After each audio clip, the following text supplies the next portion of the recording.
ሰላም ጤና ይስጥልኝ ክቡራትና ክቡራን ተመልካቾቻችን፣ ይህ የከፋ ቴሌቪዥን ነው። ከከፋ ቴሌቪዥን የሰዓቱን ዜና ይዘን ቀርበናል። ዜናዎቹን እየመራው ፍጹም ተሾመ ቆይታ አደርጋለሁ። ጽዱ ኢትዮጵያን እውን ለማድረግ ቀጣይነት ባለው ሁኔታ ብክለትን በማስወገድ የአረንጓዴ ልማት ተግባራትን ማጠናከር እንደሚገባ የደቡብ ምዕራብ ኢትዮጵያ ሕዝቦች ክልላዊ መንግስት ርዕሰ መስተዳድር ዶክተር ኢንጂነር ነጋሽ ዋጌሾ ተናገሩ። ሁለተኛ ዙር ክልል አቀፍ የጽዱ ኢትዮጵያ ዘመቻ ጽዱ ኢትዮጵያን ባህል እናድርግ በሚል መሪ ቃል በቦንጋ ከተማ ተካሂዷል። አማኑኤል ኃይሌ ያዘጋጀውን ዘገባ ብሩክታይት ብርሃኑ ታቀርባለች። በማስጀመሪያ መርሃ ግብር መልእክት ያስተላለፉት የክልሉ ርዕሰ መስተዳድር ዶክተር ኢንጂነር ነጋሽ ዋጌሾ ጽዱ ኢትዮጵያን እውን ለማድረግ ቀጣይነት ባለው ሁኔታ ብክለትን የሚያስከትሉ ዘርፎች ላይ በትኩረት የሚሰራ መሆኑን አመላክተዋል። የቆሻሻ ብክለት ብቻ ሳይሆን ሌሎች ብክለቶችም በአየር የሚተላለፉ በድምጽ የሚተላለፉም ጭምር በሚቀጥሉ 6 ወራት እንደዚህ በጋራ እየወጣን በየመንደሩ በየቀበሌው በየከተማውና በገጠሩ አካባቢ የምንሰራው ይሆናል። ይሄን የጽዱ ኢትዮጵያ ስራን ስንሰራ በአንድ በኩል ከአረንጓዴ አሻራ ፕሮግራም ጋር ያስተሳሰርን በግቢያችን ለምግብነት የሚውሉ ለጥላ የሚሆኑ ለውበት የሚሆኑ ችግኞችን ዛፎች እየተከልን በጓሮችን ደግሞ ምናልባት የሰዎች ቤትና መጸዳጃ ቤት ባልተስተካከለባቸው አካባቢዎች መጸዳጃ ቤቶቹን እየገነባን የሰው መኖሪያ ከመጸዳጃ እንዲለይ የሰው መኖሪያ ከእንስሳት መኖሪያ እንዲለይ የማድረግ ስራ አብረን መስራት አለብን። ርዕሰ መስተዳድሩ አክለውን በተካሄደው ዘመቻ መነሻነት ሁሉም የማህበረሰብ ክፍል አካባቢውን ጽዱና ለኑሮ ምቹ በማድረግ እንቅስቃሴ ውስጥ በንቃት እንዲሳተፍም አሳስበዋል።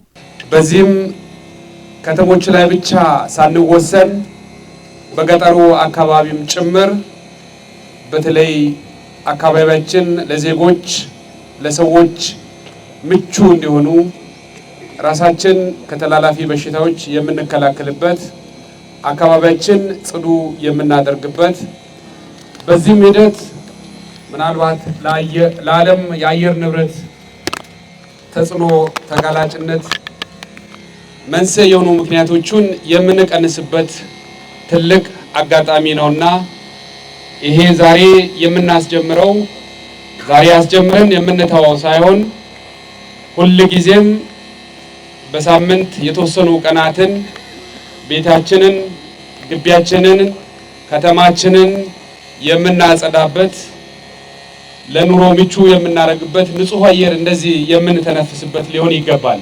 በማስጀመሪያ መርሃ ግብር ላይ የተገኙት የኢፌዴሪ አካባቢ ጥበቃ ባለስልጣን ዋና ዳይሬክተር ኢንጂነር ሌሊሴኔሚ የጽዱ ኢትዮጵያ ዘመቻ ማስጀመሪያ መርሃ ግብር በአረንጓዴው አካባቢ ደቡብ ምዕራብ ኢትዮጵያ ክልል መካሄዱ አባቶች ጠብቀው ያቆዩትን አረንጓዴ ገጽታ አጠናክሮ ከማስቀጠል አኳያ ጉልህ ሚና አለው ብለዋል። ዛሬ ጽዱ ኢትዮጵያን ባህል የማድረግ ንቅናቄ በይፋ ስናስጀምር በጣም በትክክለኛው ቦታ ትክክለኛውን አባቶቻችን ያቆዩትን ይሄንን ለኢትዮጵያ እየለገሰች ያለችን ኦክሲጅንን በተሻለ መልኩ ለመጠበቅ ያሉትን ብክለቶች ለመከላከል የሚያስችል ይህ ንቅናቄ ለ6 ወር የሚቆይ ንቅናቄ ነው።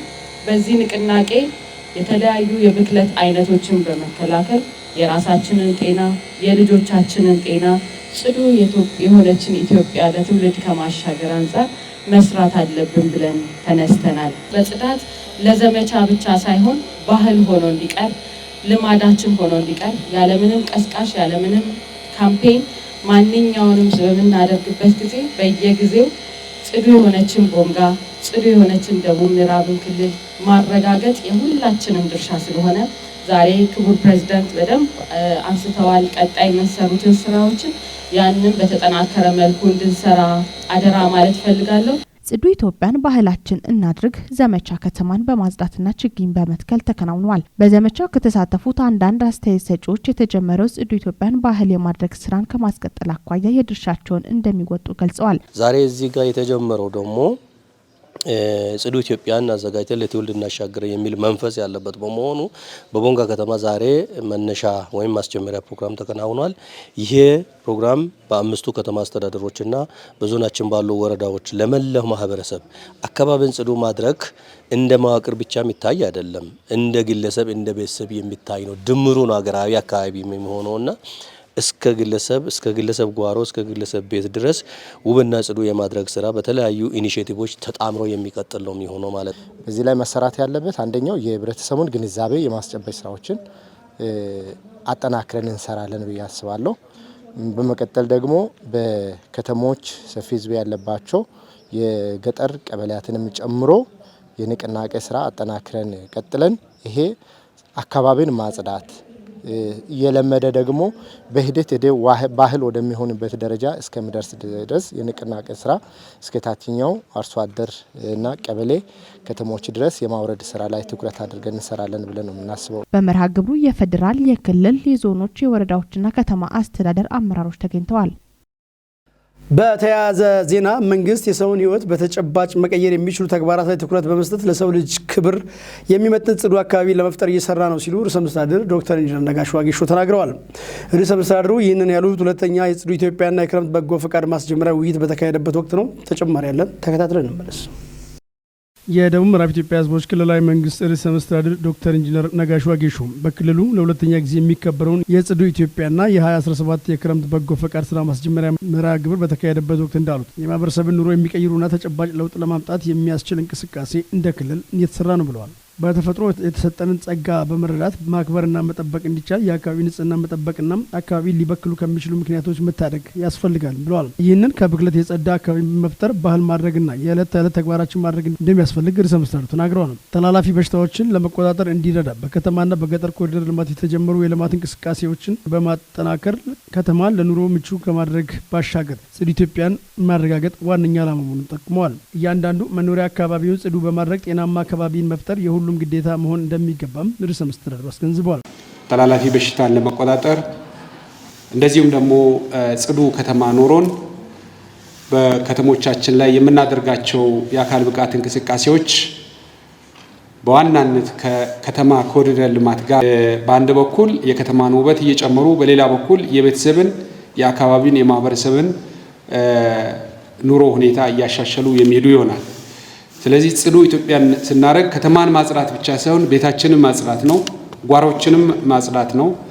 ቤታችን ከመኖሪያ ቤትና የመጸዳጃ ቤት፣ መኖሪያ ቤትና የማዕድ ቤት፣ መኖሪያ ቤትና የእንስሳት ማቆያ ቤት መለያየት አለባቸው ብለን በተለይ በገጠር ኮሪደር ላይ አንድ ትልቅ ንቅናቄ አድርገን የጀመርናቸው ስራዎች የዚሁ የጽዱ ኢትዮጵያ አካል ሆኖ የሚቀጥሉ ይሆናል።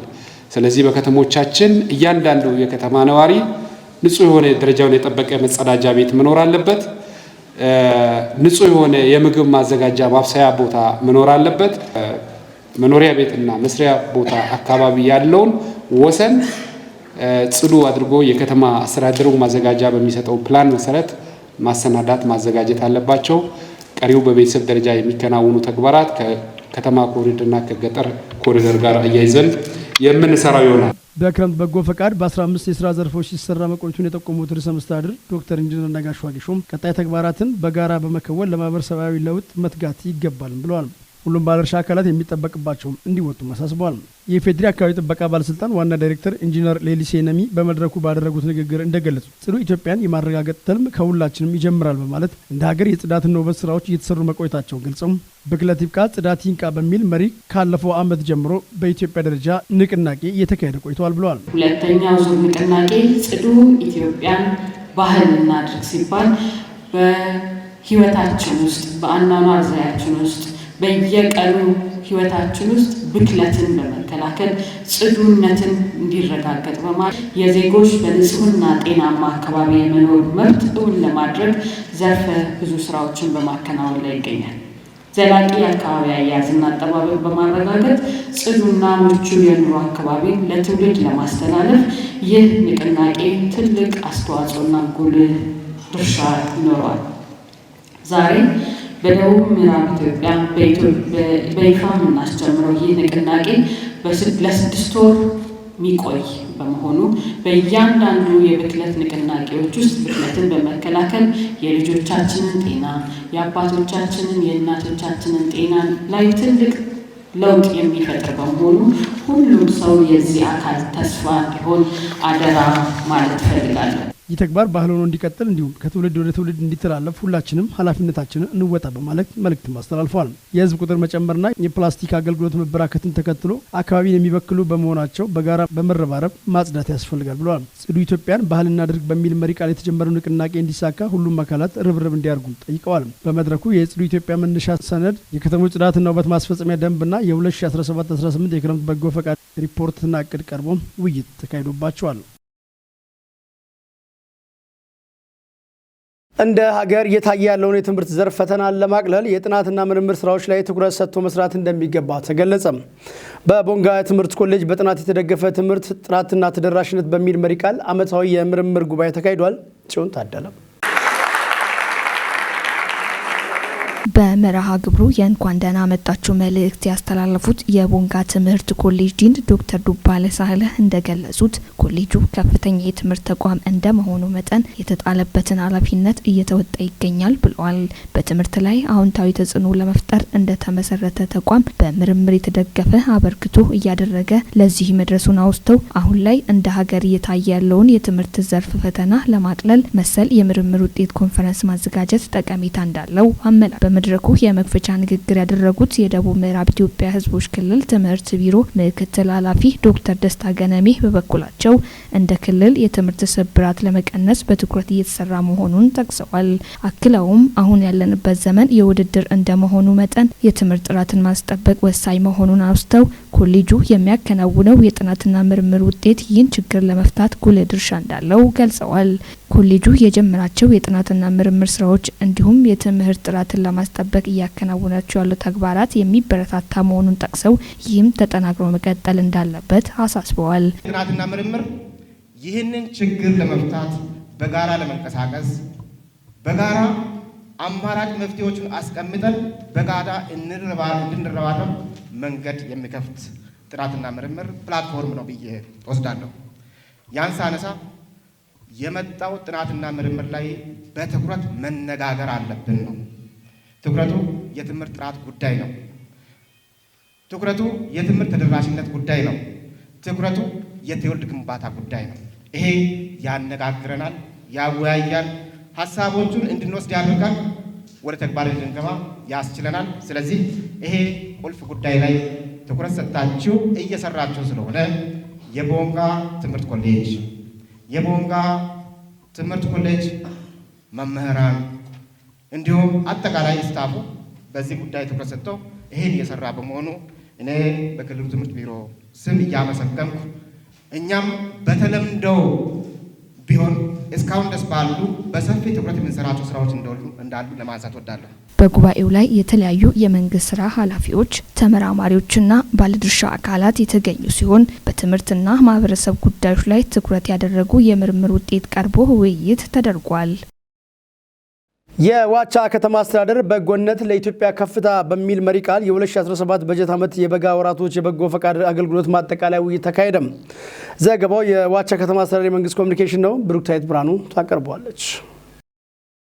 በዚህ መድረክ ላይ የዋቻ ከተማ አስተዳደር ምክትል ከንቲባና የፍትህና መልካም አስተዳደር ጽህፈት ቤት ኃላፊ አቶ ማቴዎስ ጋርኖ በንግግራቸው በጎ አድራጎት ስራ በሰብአዊነትም ይሁን በየእምነታችን ትልቅ ትኩረት የሚሰጠውና ተቀባይነት ያለው ተግባር ነው ብሏል። የተጎዱና የተቸገሩ ሰዎችን በበቂ ሁኔታ እንኳን ባይሆን እንደየአቅማችን መደገፍ ተገቢ ነው ብለው በተጠናቀቀው የወጣቶች የበጋ ወራት በጎ አድራጎት ስራ አመርቂ ውጤት ማስመዝገብ እንደተቻለና ለዚህም የባህል ድርሻ አካላት ርብርብ የሚያስመሰግን ነው ያሉት። በቀጣይም በተለያዩ ዘርፎች የበጎ አድራጎት ስራን ተደራሽ ለማድረግ ታታሪና ተባባሪ መሆን እንደሚገባ ጠቁሞ ሁሉንም ባለ ድርሻ አካላት ማሳተፍ ተገቢ እንደሆነ አሳስበዋል። የዋቻ ከተማ አስተዳደር ሴቶች ህጻናትና ወጣቶች ጽህፈት ቤት ኃላፊ ወይዘሮ ከድጃ መሐመድ በበኩላቸው በ2017 ዓ.ም በበጋ ወራት የበጎ አድራጎት ስራ በርካታ ስራዎች በባለ ድርሻ አካላት ትብብር እንደተሰሩ ጠቁመዋል። ኃላፊው አክለውም በ11 የትኩረት መስኮች ላይ 1411 ወጣቶች ተሳትፈው 20896 ሰዎች የአገልግሎት ተጠቃሚ ሲሆኑ 579510 ብር ማትረፍ እንደተቻለ ጠቁሟል። በዚህ ሰዓት የበጋ ወራት ሪፖርትና የ2017-18 የክረምት ወራት እቅድ እየቀረበ ይገኛል። በመድረኩ ባለድርሻ አካላት አመራሮች፣